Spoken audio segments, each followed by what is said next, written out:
Welcome to another edition of On the Mat. In tonight's episode, we have 3 action-packed matches for you that we're going to provide all the colorful commentary with. Match number 1 takes place in Midlothian, Illinois, and it's got Willie Richardson for the Urban American title match in KOTC, King of the Cruiserweights. He's squaring off against Acid Jazz. Match number 2, NWA-Midwest in Streamwood, Illinois. And that one is the X Division title match between Alex Shelly and Chris Sabin. And match number 3 is so action-packed, it's got former WWE superstars in tag team action. It's Joey Mercury and Chris Masters squaring off against Jesse James and Billy Gunn. But first, my co-hosts, the stars of the show, Billy Whack and Richard T. Well, hey! Huzzah! Yeah, Huzzah! studio audience. Yeah, all right. Yeah, gotta love it. We do have a studio audience. There's like 30 people out here tonight. Unbelievable. Can you believe that? I can't. Very nice. So, hey! Joey Matthews. No, Joey Matthews. Joey Eastman, for the love of God. Joey Eastman. We got our first internet thing here off ChicagoWrestling.com. Got Billy Whack's picture on there, on the Mat Ritchard T's picture. I look like I was just thawed out. Like, that's pretty Billy cool. Whack. I love this, though. But NWA Showcase. I saw NWA Wrestling at Hammond Civic Center, Billy, about maybe 6 months ago. I was really entertained. It was a poorly attended show, but it was a good show nonetheless. Joey Eastman was there managing. They had a lot of guys you saw on Wrestling Society X. I don't know if you remember Wrestling Society X. Yeah. A lot of guys in the NWA are in that now. What's his name?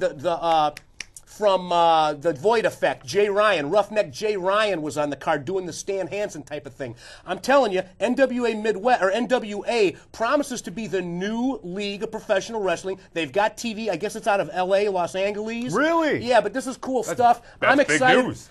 Joey Eastman's been on the show a few times. We all know Joey Eastman from local wrestling, and I'm just kind of excited about this. Is this NWA TV show going to be the next TNA? I mean, is this going to be, are we going to have a big 3 again? I mean, it's kind of a markish question, but I'm excited about it. I don't know. Have you been hearing about the Ring of Honor? Have you been hearing about that? Sure. They're signing all kinds of deals with like HD Net or whatever. What? Is that right? Do we know? HD Network? What do we know about Ring of Honor? They just did something big. I don't know. Well, they do have pay-per-view now. They have pay-per-view. They have pay-per-view now. Pay-per-view. So I'm sure they have like TV going. They've obviously got all that. I heard they've got a whole new set and everything. Well, so. It's amazing because I used to go see not Ring of Honor, but IWA Mid-South, and had no realization when I was watching these shows because they were good shows. Guys like Claudio Castagnoli, what's his name? Not Matt Bourne, but the kid who's Evan Bourne now in WWE. Matt Sydal was there. Ian Rotten used to bring in some really great talent, and what I come to find out later, was that it was all the guys from Ring of Honor that wound up being in Ring of Honor. So Ring of Honor can really bring it. They come to Chicago, to the Chicago Ridge Frontier Fieldhouse, I think once or twice a year, and they're actually featured in the Wrestler movie. The Ring of Honor ring is the last ring you see when Randy the Ram makes his big triumphant, or perhaps not so triumphant, leap into the ring at the end of the film. That's a Ring of Honor ring. Wow. So have you been to any good indie shows lately? Have you seen anything? Only the shows that I'm a part in, and they're all awesome. All right.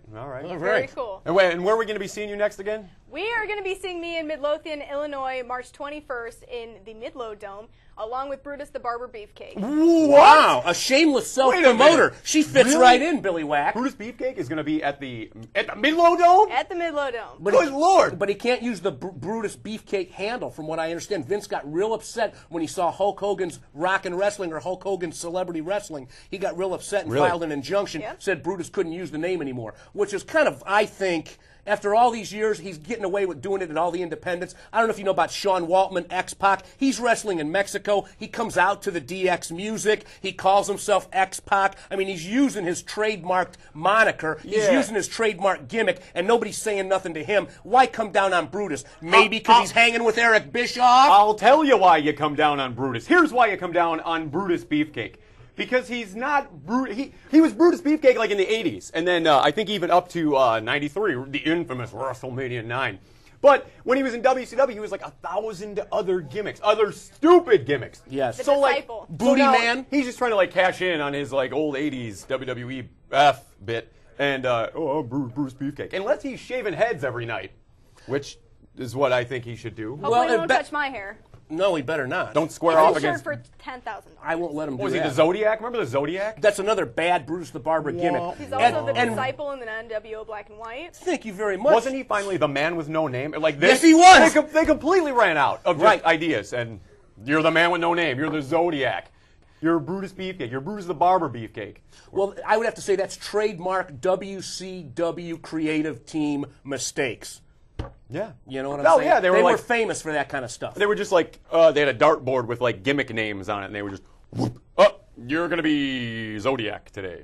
Yeah. What was it? Who was that guy? The guy that played the piano? Maestro. The Maestro. Who was the guy that did the Maestro. Prince gimmick? Wasn't there a guy that did Prince Prince? Iakea. Prince Iakea. And I don't mean Prince like, Iakea. yeah, I don't mean like a royal prince. But I mean then like, he became the artist Let's Go Crazy formerly Prince. known Yes. as Prince Iakea. Yes. Right, they were just overdoing it. That 70s show guy. It was basically, they went gimmick crazy, and it really did nothing for the product itself. It was bad gimmick. They went bad gimmick crazy. A lot of people blame all that on Vince Russo. Does anybody know, is Vince Russo still backstage creative team at NWA, or rather TNA? Nobody knows. I don't Nobody know. cares. I'm sure it's out there and whatever. Vince Here's Russo. to you, Main Event Mafia. Main Event Mafia is getting tough, man. Really? Oh, yeah.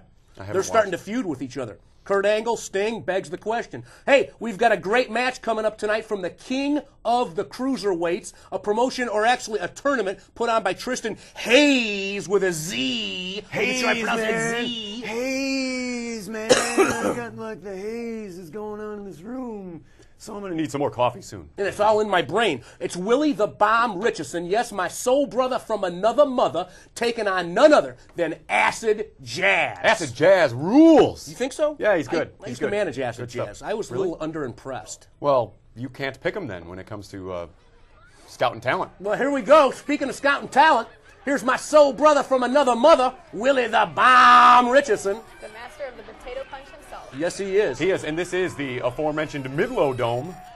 Yeah, Midlow Dome. Now, LWF really basically put that place on the map, as I remember. First Yes, time sir. I ever saw one of the later LWF shows, I saw at Midlow Dome. That's where you guys kind of finished out.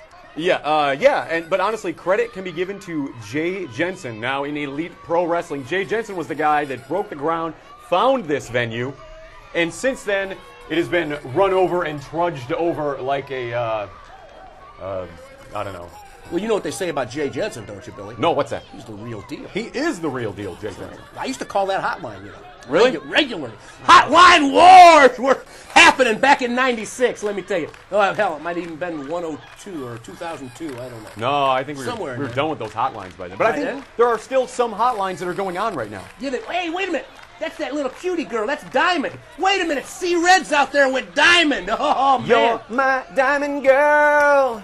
Ooh, oh, diamond girl. She comes out to that music, doesn't Does she? You do that well. Did you audition for American Idol this year? I did not. You should. People don't take Jared, but you should audition for American Idol. You got a nice voice, Billy Why, Whack. thank you. All right, here we go. Acid Jazz stomping the fingers of Willie the Bomb Richardson. He's ensuring maybe he doesn't get that potato later on, trying to take out that hand. Interesting strategy at the get-go. You got to hand it to Willie the Bomb. I mean, his finisher, it's a punch, but it is delivered with such force that it knocks people into next week. Can we talk about the potato? We Without can. getting in trouble with Sam DeCero? Well, traditionally, a potato is when somebody hits somebody real hard. And that's what he does. Here we go. Willie the Bomb gets flung over by Acid Jazz. Wow, look at this camera. We got a two-camera going on here. Two-camera shoot, nice and light. Gotta love it. Acid Jazz has got Willie the Bomb's number early on in this matchup. And C-Red, now, wait a minute. Who is C-Red with? C-Red's got to be with the Bomb, I'm thinking, huh? We didn't get to see the entrance. Nicholas H. is C-Red out there with Willie the Bomb Richardson? That's what I thought. Yes, Yeah, they're running buddies. Big-time running buddies. Just like the running river in the Fox Valley. Beautiful when you come out here to Aurora. Are you talking about that thing right out there, right outside? Yeah, did you listen to that radio station, The River, on your way in? Oh, no. They play lots of Tom Petty, real middle-of-the-road garbage, but it's still a cool station. And it's The River. It's right here in town. The River. The River. It's right here in town. On the way here today, I saw a laundromat named The Clothesline. Really? I really did, yeah. Yeah. We should do like a remote there. We should. I got a couple ideas. Matter of fact, do you want to get a tattoo, December? First time for everything. Well, because there's a couple tattoo parlors really? here in Well, the town. night I was is young. thinking we could do a remote. We could take you to pick your first tattoo, and me and Billy Whack could maybe gamble over what part of your anatomy the tattoo goes But see, on. my idea involved gambling. I wanted to take you gents out to the riverboat casino, and then we'd just go and gamble. Yeah, Wow. I'm up for that. Because More on now that that- in the segment. Now that I'll- I can get in, I mean, I'd get carded, of course, obviously. I will but now gamble. That I can get in. I will Sounds like gamble fun. my spot here on the show away. No, I wouldn't do that either. Oh. And don't let that get on the internet, or Trevor Blanchard will be throwing his do-rag into the ring. Hey, let me Trevor's tell you. used to showing up and there not being work for him, so Yeah, well. so I'm surprised. You know. You always carry that bag in your trunk. You know, Sam DeCero taught me that. Always carry your gear with you just in case. You never they know. might use you. Sure. Uh-oh, Acid Jazz into the turnbuckle. Bomb Richardson snatches him up. Oh, my goodness. Form of the atomic drop God. right down on the mat. Acid Jazz Wait a minute. Did you clutching. just say on the mat? I sure enough did. Ding a ding a ding a Shameless ding a ding a plug. ding ding. That's me. Shameless plug. That'd be a Yes. good name for a Scottish wrestler. That's a good name for a segment. That's a good There name you for a go. band. That's a good name for a porno movie. Yeah, better yet. Here we go. Willie the Bomb Richardson from behind on Acid Jazz. What is Willie the Bomb's got some kind of From necklace behind on. on acid jazz. Yeah. The What- business we're in is the most bizarre thing, Richard T. said. I don't know how many shows we've done, like 1,000 shows here. You ever just stop and think how ridiculous our lives are? What he said. Willie the Bomb, look out! What's this? Yeah, WR, Willie the Bomb. Willie Richardson. Formerly known as my soul brother from another mother. Really? Yeah, well, we got the same last name. In real life. Yeah. I'm a Richardson, he's a Richardson. And a little known fact, at Windy City Pro Wrestling for a short time, Puppet the Dwarf, remember Puppet the Dwarf? Oh, yeah. Puppet the Dwarf is a Steve Richardson. So at one time there was Dave Richardson, Willie the Bomb Richardson, and Steve Richardson, Puppet the Dwarf, all at Windy City Pro Wrestling. 3 Richardsons. Did you I know- wanted to turn it into a gimmick. This gets even better. The first girl I ever kissed at age 10, her name was Amy Richardson. Yeah? Yeah. Wow. You What if I'm kissed a related girl? to her? What are you talking about, kissed a girl? I just asked. I've kissed a girl. At what age? 10. I was 10. Surely Yeah. we digress, but you go Billy Whack. Yeah. You beat me by 2 years, I was. Holmes. Let me tell you something, Amy. If you're out there, I think you're in the Downers Grove area. I was terrified. You were 12. I was 10. I was mortified. Yeah. But it all worked out. You must Yeah, have had a big skills. growth spurt. I did. Sure enough. I did. Willie the Bomb Richardson in there.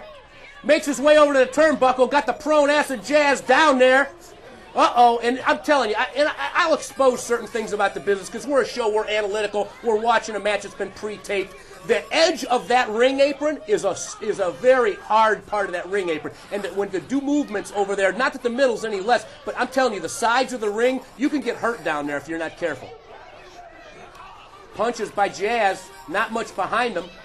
Gets that elbow in there, not much behind that either. I'm just going to come out and say it. And when is this from again? I believe this was taped back in 07 at This the is April 28th, 2007. April 28th. King of the Cruiserweights. It's a tournament put on by Tristan Hayes. Tristan Hayes, all in my brain. Yeah. Uh-oh, Acid Jazz gets that boot into the gut on Richardson, making his way up for the Acid Whoa. Jazz drop, misses it, or gets Oh, man. wow. Potato time. Was that the official potato, or was that just a powerful Willie Wright? Hey, I recognize that. You might be right about that, Billy Whack, but who's that cameraman kid? I see he used to come out, Communist Daycare's in the corner. Remember really? him from the Elmhurst Studios? Yeah. Communist Daycare. Where's he been? Probably taking care of a bunch of little communists. I believe he's, in California or something? Oh, is he now? He's doing something cool. Well, good for him. He had those big earrings, man. Woo! You could throw a basketball through them hoops. You could. Thank you so much. Hey, look at C-Red, the best-dressed man in professional wrestling. And Diamond looking good, too. Diamond's kind of hot.